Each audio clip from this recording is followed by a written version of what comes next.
Preface. I have worked under Dr. APJ Abdul Kalam for over a decade. This might seem to disqualify me as a biographer, and I certainly had no notation of being one. One day, while speaking to him, I asked him if he had a message for young Indians. His message fascinated me. Later, I mustered the courage to ask him about his recollection so that I could pen them down before they were buried irretrievably under the sands of time.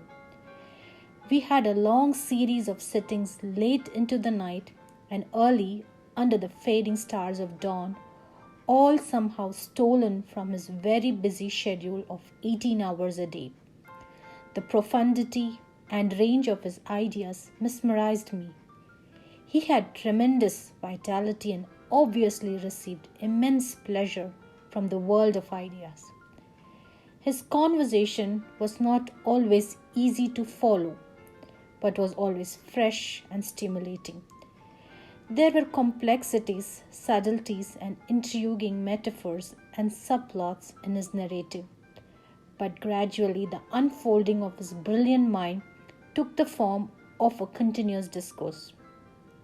When I sat down to write this book, I felt that it required greater skills than I possessed. But realizing the importance of this task and regarding it an honor to have been permitted to attempt it, I prayed earnestly for the courage and caliber to complete it.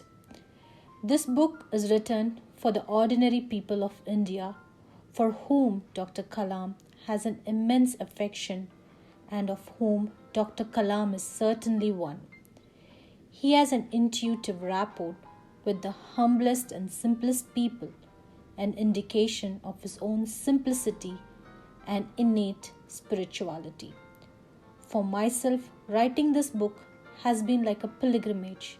Through Dr. Kalam, I was blessed with the revelation that the real joy of living can be found in only one way, in one's communion with an eternal source of hidden knowledge within oneself, which each individual is bidden to seek and find for himself or herself.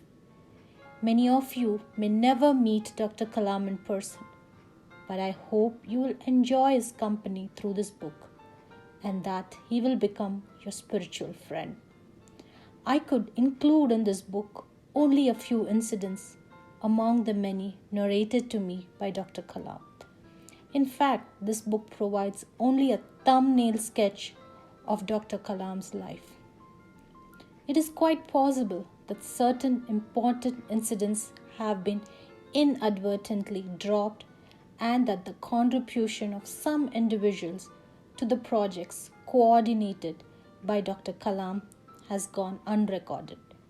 Since a quarter century of professional life separates me from Dr. Kalam, some important issues might also have been remained unrecorded or I've been distorted. I am solely responsible for such shortcomings, which are of course completely unintentional. Arun Tiwari.